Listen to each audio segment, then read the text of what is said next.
At 2:47 in the morning, the fluorescent lights hummed their thin metallic song above the night shift at Oak Creek Memorial, and Sarah Chen moved through the medication room like a ghost who had learned to fold her own hands into efficiency. Her scrubs fit loose enough to hide the architecture of her body, the scarred shoulders, the wrist that bent at angles most people didn't notice. She restocked the crash cart with the kind of precision that belonged to someone whose life had once depended on speed and silence, each item placed exactly where her hands could find it in the dark. Epinephrine. Amiodarone. Atropine.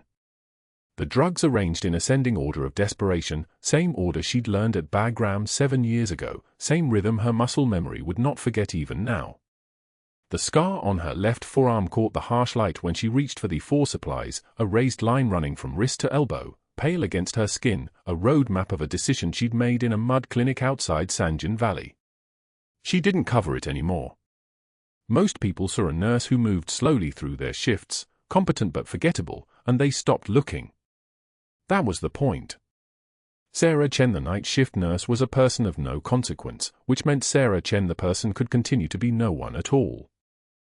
In her locker downstairs, folded inside the lining of a field jacket she hadn't worn in 2,847 days, was a unit patch from the 75th Ranger Regiment. 3rd Battalion, Dark Horse. She knew the exact count because the number lived in her chest the way other people carried heartbeats. She had not looked at it in almost 8 years. She did not need to. The image was burned into a part of her brain that didn't require her permission to remember. The medication cart locked with a soft click. Sarah moved to the supply inventory terminal, pulling up the logs for the past 3 weeks. Her fingers, steady as surgical lasers, scrolled through the digital records. She charted vitals with the kind of attention most nurses reserved for patients actively dying.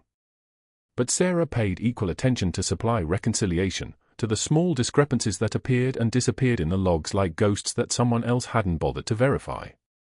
A case of normal saline marked as used in Trauma 2, except Trauma 2 had been empty that shift. 12 units of 0.5 mg doses of epinephrine logged as administered when the actual count in the crash cart suggested otherwise. Small things. The kind of things a careful person would notice. The kind of things a careful person would write down. She didn't know she was being watched. Dr. Marcus Sterling stood in the doorway of the supply office, his silhouette backlit by the corridor lights, his $12,000 Omega Seamaster catching the fluorescence like a predator's eye. He had come down to verify that the 3 a.m. shipment had been properly received, the phantom supplies that would invoice to orthopedic procedures never performed, the kickback money that would flow through contractor accounts in Delaware, the architecture of fraud that had been building brick by brick for 6 years. He had built it carefully. He had built it unseen. And then this nurse had started asking questions about inventory discrepancies. Sterling's gaze moved across the charts in Sarah's hands. He watched the way she cross-referenced the supply logs against procedure records. He watched the precise angle of her pen as she made notes in the margin, a habit that suggested neither carelessness nor guesswork. She was tracking something. She was building a case, brick by brick, just as he had built his own carefully placed structure. He had no idea who he was standing next to. If he had pulled her file and actually read it instead of glancing at her generic work history, he might have reconsidered what came next.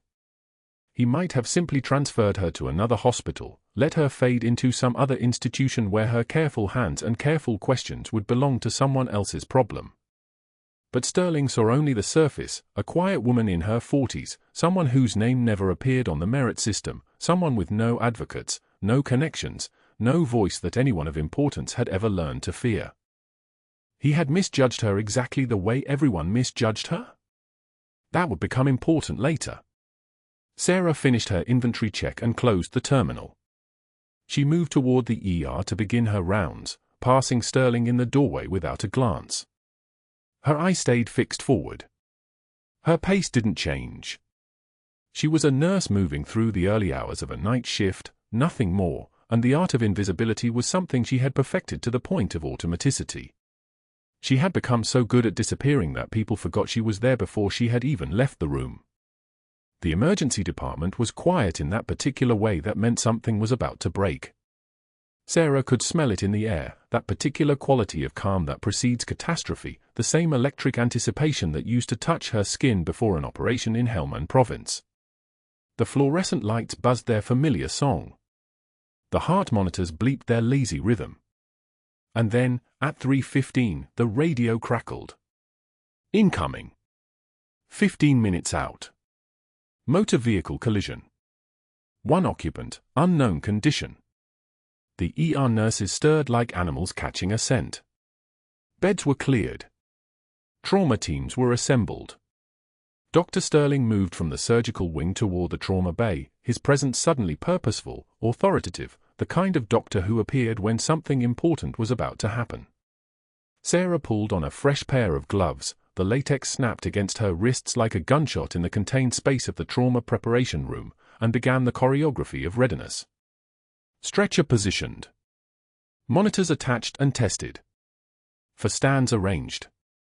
Dressings organized. Her hands knew this dance without her mind requiring any participation whatsoever. A vehicle pulled up to the bay doors. The ER doors hissed open like something breathing. The stretcher came through fast, the paramedic's voice clipped and professional, 52-year-old male, blunt force trauma to left anterior thorax, BP 88/62, heart rate 128, respiratory rate 22, GCS of 14, obvious pneumothorax on left side, we've got a needle decompression running but he's still tachycardic and, the words kept coming, a steady stream of clinical data that described a body in pieces. Sarah listened with half her attention while the other half performed triage calculations her training had made automatic, probability of survival, likelihood of internal bleeding, hours until maximum intervention window closes. The patient came into view. Male, early 50s, a face Sarah didn't recognize but somehow her body recognized something about the pattern of injury, the angle of the trauma, the particular quality of damage that suggested not an accident but something deliberate, something precise. Her hands moved through the assessment without her deciding to move them. Palpation of the abdomen. Assessment of the pneumothorax on the left side, the space between ribs where air had invaded and was collapsing the lung toward the mediastinum.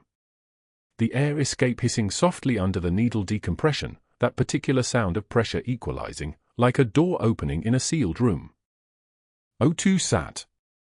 Dr. Sterling's voice came from somewhere above the controlled chaos. 91 and dropping, Sarah said. Needing intubation support.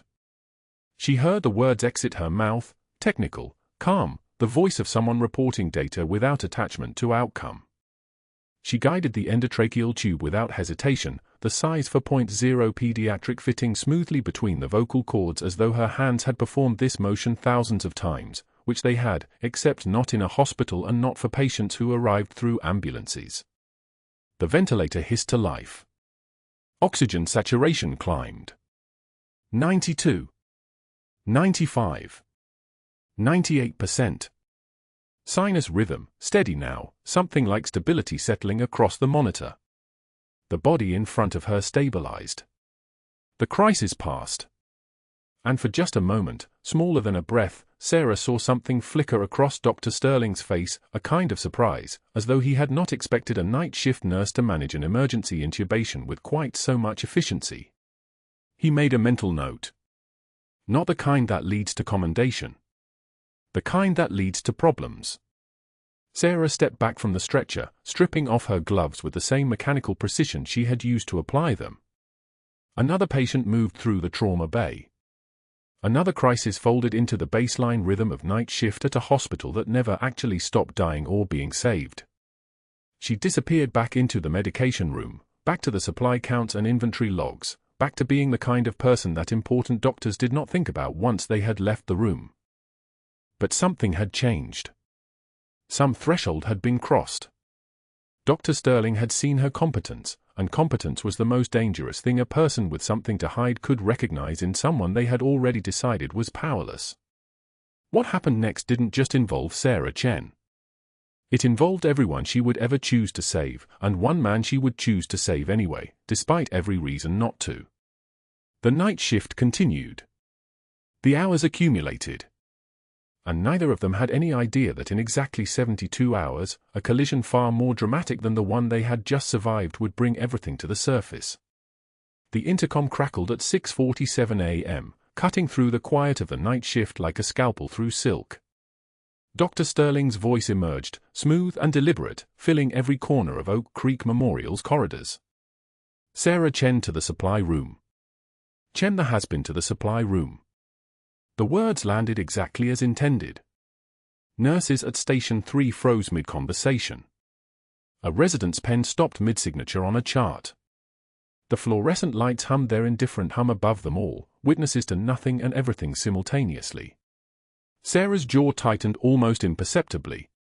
Just the smallest clench, there and gone in half a second. Her hands remained steady as she set down the patient chart she'd been reviewing, the one with perfectly documented vitals and notation timestamps that would have held up in any audit. She didn't look at the staring faces around her.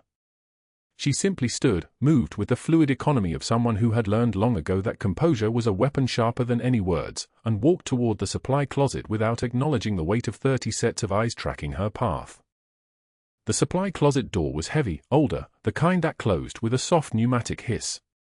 Boxes of gauze were stacked floor to shoulder height along 3 walls.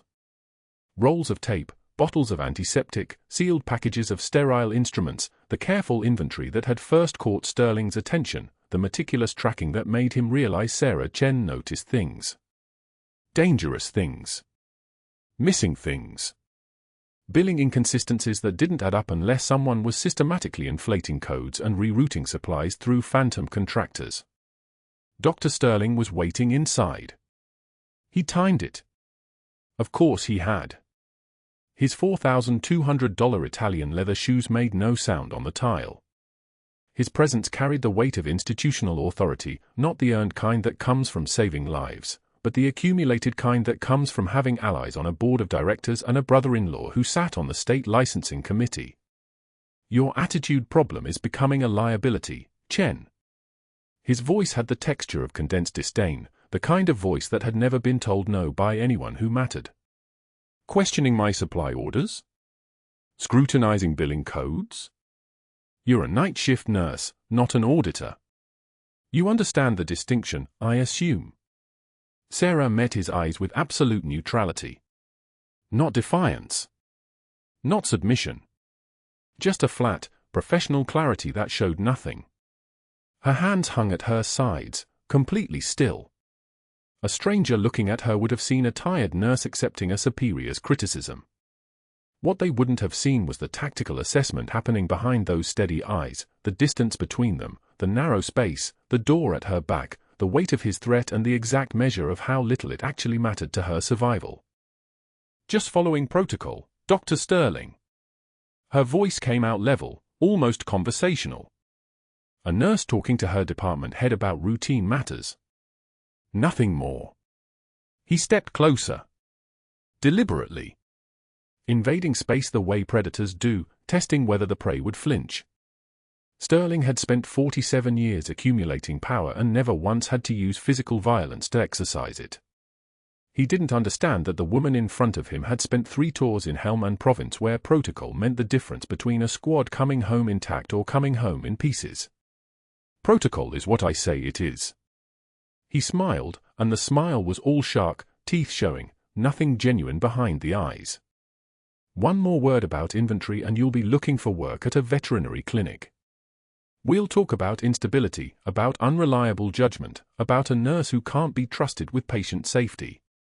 One more question about my supply orders, and your career in Portland is finished. Do you understand me? Sarah nodded once. A single, measured movement. Understood, Dr. Sterling. She turned and walked back to her station, her face a perfect mask, the kind of mask that took years to learn how to construct. Behind her, Sterling felt the small satisfaction of a threat delivered successfully. He had no idea what he was actually looking at. He saw a nurse accepting her place in the hierarchy. He didn't see the woman who had extracted an entire 12-person SEAL team under fire across 2 kilometers of open terrain in Marjah. He didn't see the officer whose call signs had been whispered with respect in classified briefing rooms. He saw what he wanted to see, someone broken by authority, someone who could be managed, someone who had already been beaten down by life. The rest of the night shift continued its quiet rhythm. Sarah resumed her duties, charting vital signs, managing full lines, assisting nurses with patient care.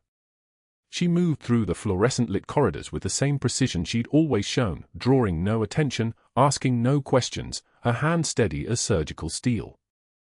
The other night shift nurses exchanged glances. Everyone had heard the page. Everyone knew what it meant. Sarah Chen, who had been running triage, who had the fastest hands in the ER, who remembered every patient's history and caught medication errors before they happened, was being cut down. The machinery of institutional power was grinding her between its gears, and there was nothing anyone could do about it because this was how things worked. You questioned the wrong person, and the wrong person had authority. At 6:15 p.m., as the day shift began arriving, the parking lot filled with cars.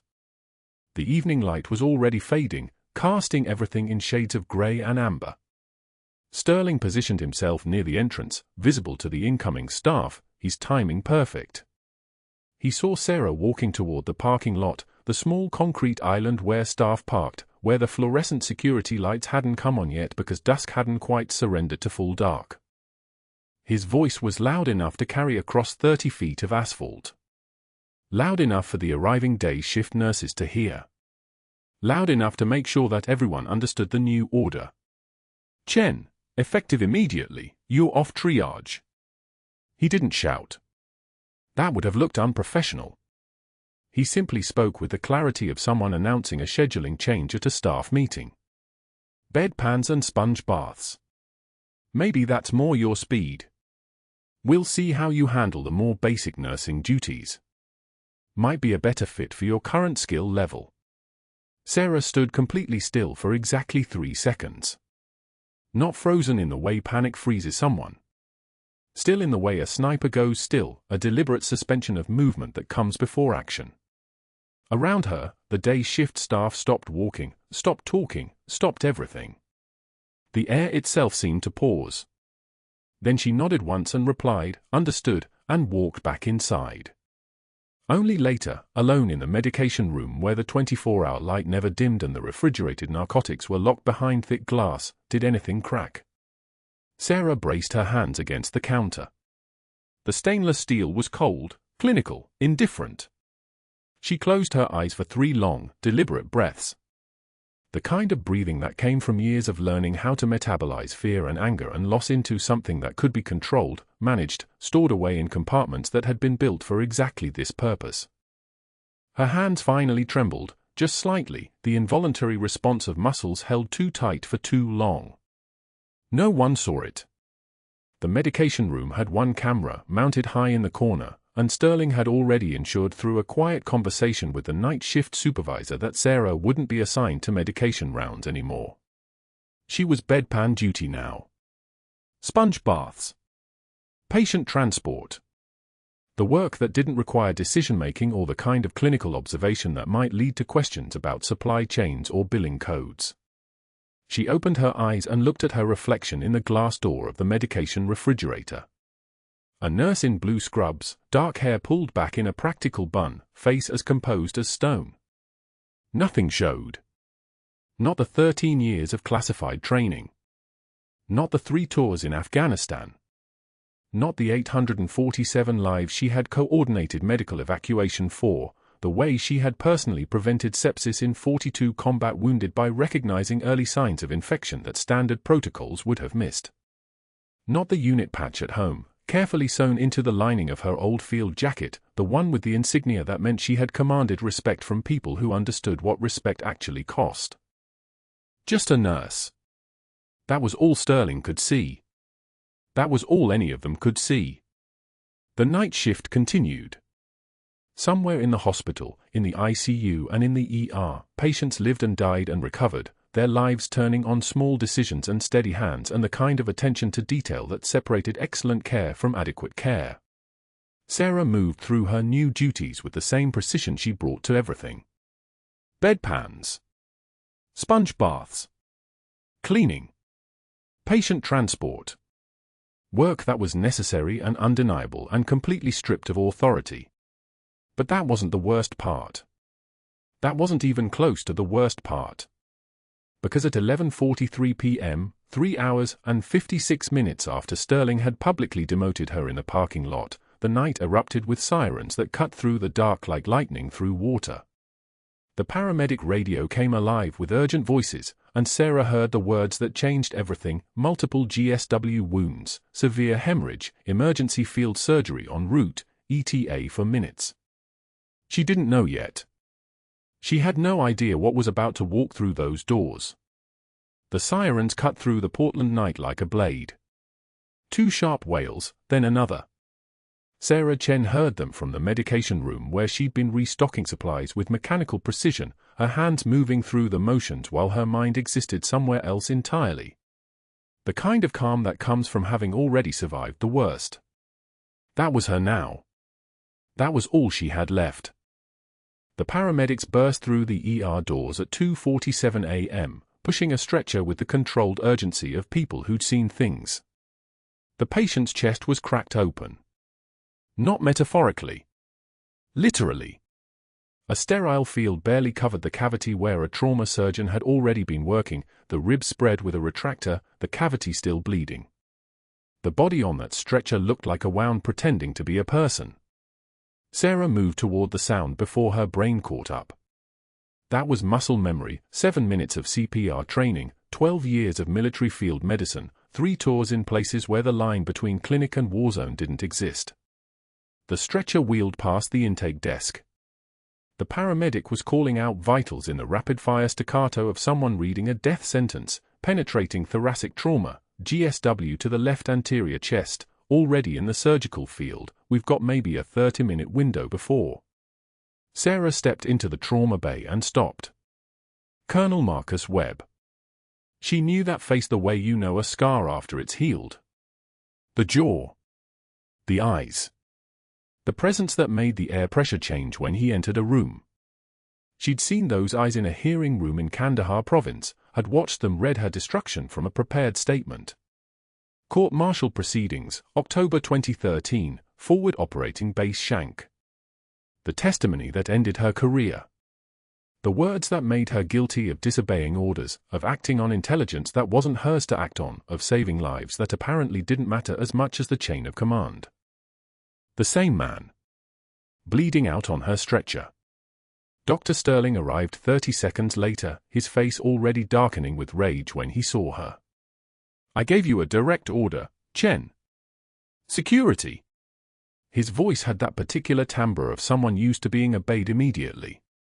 You're not cleared to be in this trauma bay. You've been demoted. Step back. The attending physician was already overwhelmed, a trauma surgeon who hadn't slept in 18 hours, moving through the motions, but the motions were slowing down. The resident was panicking, hands shaking, staring at the open chest cavity like it was the first time he'd ever seen human anatomy. Webb's monitor was a steady green line tracking toward flat line. Sarah understood what Sterling was doing in the precise moment he did it. She saw the calculation cross his face like weather. Let this patient die and the liability goes away. Let the court-martialed husband watch a man code on her floor and she'll break. She'll cry. She'll fail. Sarah saw him slow walk to the crash cart. Saw him take his time pulling the defibrillator. Saw him make a choice. Webb's heart stopped at 3:15 a.m. The code blue alarm screamed through the ICU like a thing alive and furious. The monitors flat-lined. The attending physician's hands froze. The resident looked at Sterling. Sterling looked at his phone. Nobody moved. Sarah was already there before she knew she was moving. The security guard grabbed her arm, a soft grab, uncertain, because nobody wanted to be the one who stopped a nurse in a code situation. Sarah didn't pull. She didn't fight. She simply stepped past him with the fluid precision of apex predators, the kind of movement that doesn't announce itself. Sterling's face went white. Chen, I'm calling security again. You will step back from that bed immediately or I will have you removed from. She didn't hear the rest. The world had narrowed to the size of a chest cavity and the feeling of human anatomy against her palms. Webb's chest was still open from the trauma surgery, the sterile draping barely covering the cavity, the ribs already spread with the retractor. She could see the heart. She could see it wasn't beating. Sarah plunged her hands directly into the chest cavity. The room went dead silent. Not the silence of peace. The silence of shock. The silence that comes from watching someone break every protocol written into the hospital bylaws and the medical ethics handbook and the entire infrastructure of modern medicine. She began manually compressing the heart. The left ventricle in the palm of her right hand. Squeeze. Release. Squeeze. Release.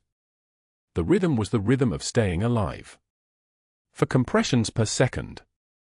The feeling was like holding a bird made of muscle and blood and the last chance this man would ever get. Sterling's voice cracked. "You're finished, Chen. You're done. You understand me?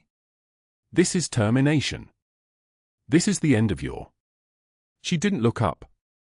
Didn't speak. Just counted. 1, 2, 3, 4. The wet rhythm of her hands pumping. The attending physician finally moved, finally understood what was happening, finally started working again. The resident snapped out of it and called for epinephrine. Someone was checking the monitor every 30 seconds. 90 seconds of direct cardiac massage and Webb's heart was still flat. 2 minutes. The attending pushed the epi. The monitor didn't change. 3 minutes. Someone was bagging him, getting oxygen into his lungs while Sarah's hands pumped his heart like she was writing a letter to a god who might be listening. The blood was warm and sticky against her forearms. The room smelled like copper and antiseptic and the particular tang of ozone that comes from defibrillators. For minutes. Sterling was on his phone now, probably calling the hospital board, probably already composing the termination letter in his head. Sarah's jaw was clenched so tight her teeth ached, but her hands were steady. Hands that had held lives together in places where holding anything together meant defying orders. In places where the cost of following the rules was watching children bleed out in a clinic that had no fluids because the bureaucracy didn't believe in wasting supplies. 5 minutes. The attending was calling it. Sarah didn't hear him. She was counting compressions. 6 minutes. 7 minutes. Webb's heart shivered. The monitor jumped. A single blip. Then another. Then a rhythm, chaotic, irregular, but a rhythm. A heartbeat. The heart that had testified against her was beating again because her hands had decided it would. Sterling's face had the color of someone who'd watched his plan burn in real time. The attending physician was saying something about the OR, about stabilizing Webb, about the fact that this patient had a chance now because of what had just happened. Sarah withdrew her hand slowly, deliberately, and stepped back. The blood was running down her forearms in rivulets. Someone was already handing her a towel. Someone was asking if she was all right. She wasn't. But that wasn't the worst part. The worst part was that she'd done it anyway. The scrub sink ran cold against her palms as Sarah stood motionless, watching pink-tinged water spiral down the drain. Blood to her elbows. 7 minutes of direct cardiac massage through an open chest cavity, her hands inside another person's thoracic cage, manually pumping a heart that had stopped responding to electricity and drugs. Colonel Marcus Webb's heart. The man who had destroyed her military career was now alive because her muscle memory had never forgotten what her mind had tried to bury. The cardiac monitor above the surgical suite showed a steady rhythm now. 78 beats per minute. Normal sinus rhythm restored. They'd rushed him to the OR for vascular repair and sternotomy closure while Sarah stood at the scrub sink in the emergency bay, her hands trembling as adrenaline metabolized out of her bloodstream. The trembling wasn't fear. It was the aftershock of controlled precision releasing its grip. Hands that had held lives together were shaking like she'd never held anything at all. Excellent work tonight, Sarah. Dr. James Whitmore, the attending trauma surgeon, placed a hand briefly on her shoulder as he passed. I don't know what you were doing in that chest, but whatever it was, keep doing it. She nodded once. Didn't speak. The nod was safer than words because words would have betrayed everything she'd hidden for 18 years. I was a combat surgeon. I did this in a forward operating base in Helmand Province. I trained for this before you finished your first year of residency. But Sarah Chen, the night nurse, couldn't say any of that. Sarah Chen had never existed as anything other than a shadow who cleaned wounds and asked careful questions about inventory discrepancies. She dried her hands on the surgical towel and clocked out at 6:47 a.m., exactly 13 minutes before her shift officially ended. In those 13 minutes, before she could walk to her car, her phone buzzed with a text from an unknown number, a notification that her credentials had been flagged in the hospital system. Not unusual. Security protocol. She thought nothing of it. She should have. By 8:15 a.m., Dr. Sterling was already on his phone in his corner office on the 4th floor, mahogany desk clean as a surgical field, his Patek Philippe watch catching the morning light as he dialed. His brother-in-law answered on the second ring. "Marcus, it's Robert Sterling. We have a liability situation at Oak Creek that needs immediate attention." The conversation lasted exactly 4 minutes. By the end, Hospital Board Chairman Nathan Prescott had been told that an unlicensed nurse had performed advanced surgical procedures without authorization, that patient safety was compromised, and that Sterling was the only person with the foresight to catch it. Prescott owed Sterling $180,000 in referral fees from his private orthopedic practice. He agreed to anything Sterling suggested. Sterling hung up and immediately began making calls to Sarah's nursing school references. 3 of them. He was careful with his phrasing, a talent he'd honed over 16 years of fraud. "I'm Dr. Sterling, Chief of Surgery at Oak Creek Memorial. Sarah Chen recently applied for advanced practitioner status, and we're conducting background verification. I'm noticing some concerning patterns in her file. Have you ever observed instability? Boundary violations? Unsupervised actions?" He let each reference fill in the blanks themselves, guiding them toward conclusions he'd planted like seeds. By noon, all 3 references had left voicemails expressing concern about Sarah's psychological fitness. Sterling had orchestrated every word. Then came the consultant. By 2 p.m., Sterling had hired an outside compliance officer named Dr. Rachel Hoffman, a woman who specialized in finding problems where clients needed them found. He handed her Sarah's personnel file, which he had spent the previous evening salting with fabricated disciplinary notes. Notes he'd forged in perfect chronological order, dating back 3 years. Complaints about attitude. Concerns about boundaries. A written warning about operating beyond scope, dated 2 years prior, bearing what looked like Sarah's illegible signature, witnessed by a hospitalist who had never actually been present. The forgery was meticulous. The fabrication was complete. Dr. Hoffman reviewed the file in Sterling's presence. She didn't ask questions.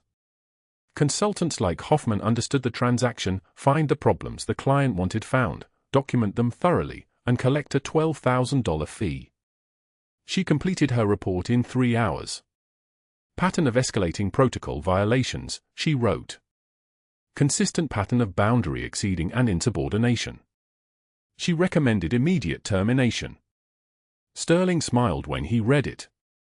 The summons came at 7:52 a.m. the next morning. Sarah received a text message, "Please report to administrative conference room for B at 8:30 a.m. Dr. Sterling, HR Director Williams, and Compliance Officer Dr. Hoffman will be present." She knew what that meant. She had seen it before, the rapid convening, the redundant witnesses, the morning timing before anyone could prepare. Termination meeting. She showered, dressed in civilian clothes, and drove to Oak Creek Memorial with her hand steady on the steering wheel and her jaw locked tight. She did not call her sister. She did not call anyone. The conference room was exactly as cold as she expected. Sterile. Windowless. A table that could have been mahogany or laminate, Sarah's mind didn't process the difference anymore. Dr. Sterling sat at the head of the table, composed like a predator who had already won.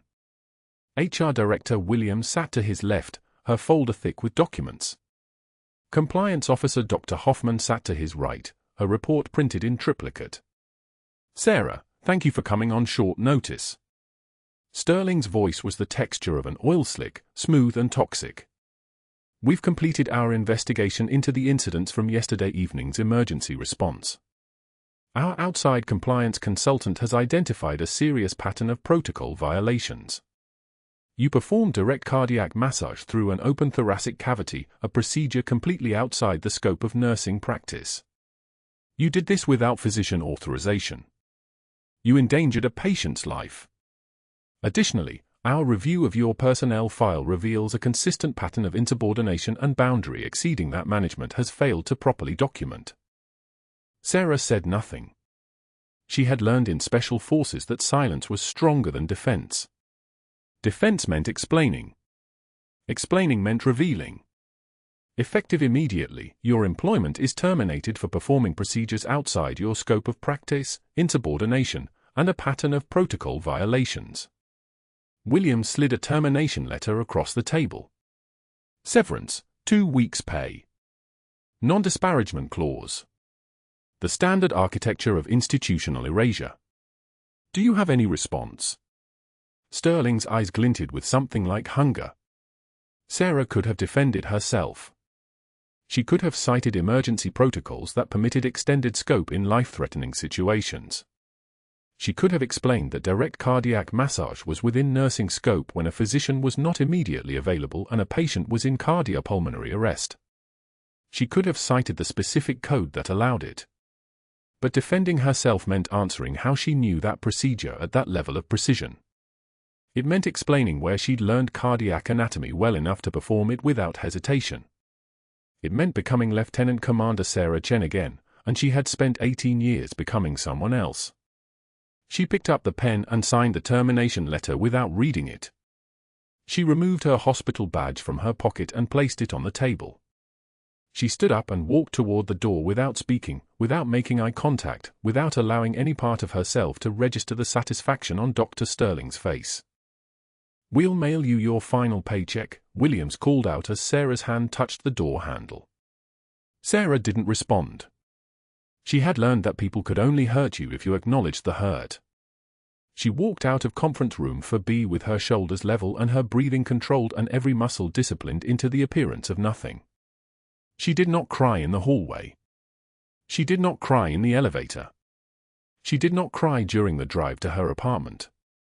She waited until she was alone, truly alone, before allowing her body to react. 3 days later, she sat in her car in the dim parking garage beneath her apartment building, engine dead, forehead pressed against the cold steering wheel. She had driven here automatically after a shift she wasn't supposed to be working. She had picked up an extra shift at a clinic across town, but even that felt like a ghost inhabiting a life that wasn't hers anymore. She couldn't afford to quit Oak Creek entirely yet. Her savings would last 6 more weeks if she was careful. 6 more weeks to find another hospital that would hire her. 6 more weeks to rebuild an identity she'd spent 18 years constructing. She couldn't turn the key. The weight of losing everything twice pressed her into complete stillness. First, Marjah had taken her military career, the court-martial, the scandal, the classified testimony that was supposed to stay classified. Then, this. Dr. Sterling had taken her civilian identity, the fragile reconstruction she'd spent nearly 2 decades assembling. He'd torn it down in a morning meeting with forged documents and a hired consultant, and Sarah had no way to defend herself without becoming the person she'd been trying to forget. Her forehead remained pressed against the steering wheel. 47 minutes passed. The parking garage was silent except for the distant sound of cars passing on the street above. The smell of oil and concrete surrounded her like a grave. She couldn't lift her head. Couldn't start the engine.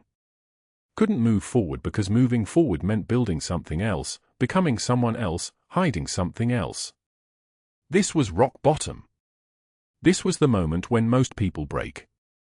But that wasn't the moment the phone rang.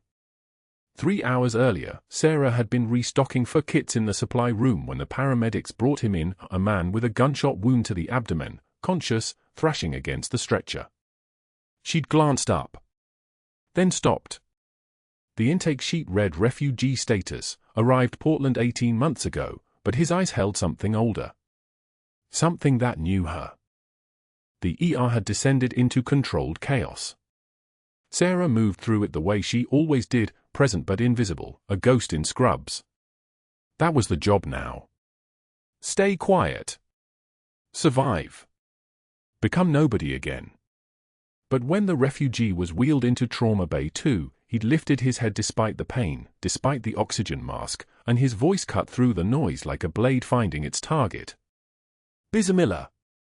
Angel of Marjah. His Pashto was breathless, urgent. You saved my brother when your own soldiers said leave him. You came back for him. You came back. The room froze. Sarah's hand stilled over the catheter cart. Every person working that code turned. Nurses. Technicians. Residents. Doctors. All of them watching the woman they believed was just a nurse as a refugee spoke her name in a language that shouldn't have existed in her mouth. Sarah's jaw tightened almost imperceptibly. Her hands remained steady. She set down the equipment and moved to the trauma bay with the precision of someone who had long ago learned that stillness is its own form of power. Let's get 2 units of O-negative running. Type and cross for 4 more. Her voice had changed, dropped an octave, carried weight. It wasn't a request. It was a command. The surgical team moved. But that wasn't the worst part. That was when the doors burst open again, and a man in a dark tactical uniform stopped cold in the doorway. His eyes met Sarah's across the trauma bay. His face went pale. Recognition flickered across his features like a match striking in darkness. Lieutenant Commander Chen. He wasn't asking a question. His voice carried the cadence of a military debrief, clipped, precise, absolute. You extracted my entire unit under fire in Sanjin Valley, 2009. 2 silver stars doing it. You left nobody behind. Sarah didn't flinch. She didn't break rhythm. She continued assessing the refugee's vitals while the room descended into something beyond silence, into the kind of quiet that comes before entire worlds shift on their axis. The SEAL team leader's name was Graves. He stood at parade rest while FBI agents entered behind him, their badges catching the fluorescent light like predatory eyes. Agent Morrison carried a tablet. Agent Chen, no relation, carried handcuffs. We've been investigating Dr. Gabriel Sterling for 7 months, Morrison said, his voice carrying the weight of institutions behind it. Phantom supply contracts worth $1.2 million. Inflated billing codes. Kickback schemes funneling surgical equipment purchases that never existed. Your dismissal was part of a cover-up. Dr. Sterling appeared in the hallway, having been summoned by hospital administration. His face was the color of old ivory. Behind him, at a distance that suggested professional distance, came the hospital board's legal counsel. This is preposterous, Sterling said. His voice had lost its razor edge. Now it sounded thin. Desperate. I have board connections. I have lawyers. I have?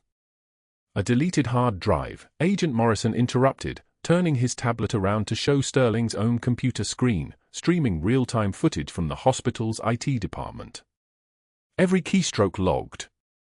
We're watching you right now, Doctor. From your office. 4th floor. On screen, Sterling's attempted deletion of Sarah's commendation letters. The fabricated dates on her disciplinary file. The coaching emails to the outside consultant, explicit instructions on what findings to report. That's not admissible, Sterling's lawyer began. It is when obtained with a warrant, Chen said flatly. Which we have. 4th one this month. The refugee was stable now, 2 units in, pressure climbing, sinus rhythm. Sarah's hands moved like she'd performed this exact sequence 10,000 times, which meant she had. Muscle memory took over. Her body knew what her voice no longer had to explain. Behind her, through the trauma bay window, the hallway was filling with staff. Nurses Sterling had bullied. Residents he'd controlled through fear and threat of dismissal. All of them standing in a loose semicircle as FBI agents escorted Dr. Sterling toward his office. "Come with us, Doctor," Morrison said.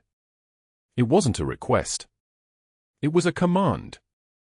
Sterling's face was crumbling now, the architecture of his authority collapsing in real time. "This is a misunderstanding. I was protecting the hospital's reputation. The woman was unstable.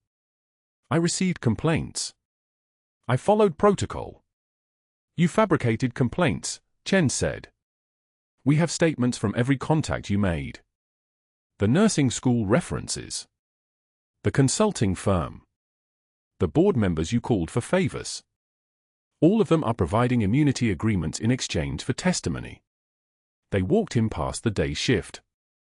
Past the nurses huddled near the medication station. Past the residents who'd watched him use intimidation like a scalpel. Past Sarah Chen, standing quietly near the ER entrance, her hand steady, her face a mask of absolute neutrality. Her eyes tracked Sterling's exit with the kind of attention a sniper trains on a target, not with hatred, but with precision. With accuracy. The handcuffs clicked. A sound like finality. "Your medical license is suspended pending criminal trial," Morrison said as they reached the elevator. "Your assets are frozen. Your office is sealed.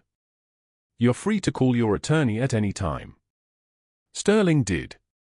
But when his lawyer heard the evidence, the $1.2 million in verifiable fraud, the forged documents with digital timestamps, the testimony from Webb himself, now recovering in the ICU, the attorney's voice on the phone shifted. Professional distance became professional abandonment. By Wednesday, Sterling was representing himself. 6 months later, Sarah's former nursing colleague encountered Dr. Gabriel Sterling at a small animal clinic on the outskirts of Portland, in a strip mall between a laundromat and a tax preparation service. He was wearing a polo shirt with a paw print logo, booking neutering appointments on a computer that looked 10 years old. When the colleague asked if he'd ever mentioned medical school, Sterling had simply looked up with hollow eyes and said, "I work here now." That was the punishment that fit. Not prison, not yet anyway, pending trial. But the complete and total erasure of everything he'd built. A man who'd climbed hospitals like mountains now booking dog appointments. A surgeon reduced to mopping kennel floors because no one who could hire him would hire him, and because the one institution that had trusted him, Oak Creek Memorial, had learned the truth about who he really was. Accountability. Not revenge. But that wasn't where the story ended. For months after Sterling's arrest, the White House. The East Room, draped in flags and precision. Sarah stood in dress blues, the uniform she'd sworn she would never wear again, surrounded by soldiers who knew her name. Her SEAL team from Marjah. The unit she'd extracted under fire. Graves stood at rigid attention. Behind them all, Colonel Marcus Webb in a wheelchair, his recovery marked by time and by the scar tissue that would remain forever. Webb had requested to attend specifically for this moment. "I was wrong about you in that court-martial, Commander," he'd said during the rehearsal. "I didn't understand what you were trying to do until I was the one dying on your table." Sarah had said nothing. Sometimes there's nothing to say. Sometimes reconciliation exists in silence, in the willingness to stand in the same room and breathe the same air and let the past be past. The president approached. In his hands, the Medal of Honor, not a medal that someone wore casually. This was the highest military decoration. This was the brass saying, "You did something extraordinary. You did something we need to officially acknowledge." The citation was read aloud, her actions in Marjah. The 47 civilians she'd protected. The extraction she'd led while taking fire. The sacrifice. Then her recent heroism, saving the man who'd attempted to destroy her military career, saving him anyway because that's who she was. The medal was pinned. The applause sounded like static, distant and muffled. But Sarah's sister in the front row cried. Actual tears. She'd spent 12 years watching her sister disappear, watching her come home with something broken and refusing to name it, and now finally, she understood why. Why Sarah had buried herself. Why she'd chosen a night shift and anonymity. Because some people carry the weight of heroism the way others carry scars. They hide them. They keep them close. They only show them when the world finally deserves to see. That night, Sarah returned to her Portland apartment. The rain hammered against the windows like artillery from a different life. She opened her closet, and there it was, the old field jacket, the one that had been with her through everything. She reached inside the lining, where careful stitches held a faded unit patch from 3rd Battalion, 5th Marines. Her hands were steady as she touched it. Soft. The way old things get. For the first time in years, it felt like a memory instead of a wound. 3 weeks later, Sarah returned to Oak Creek Memorial, but not as a night shift nurse. The hospital board, understanding both what they'd nearly lost and what they'd almost let be destroyed, offered her a position, Director of Emergency Medicine. Her military photo now hung in the hospital's Hall of Honor, alongside the doctors and administrators who'd come before. Young nurses ask who she is sometimes. The older ones just nod and say, she's the one who doesn't make mistakes. Heroes walk among us. Sometimes in scrub saving lives in the dark. If Sarah's story resonated with you, hit subscribe so you don't miss the moments that change everything. Like this video, comment who you think deserved the comeuppance more, Sterling or the system that let him rise so high, and tell us, what would you have done if the Pentagon called your workplace?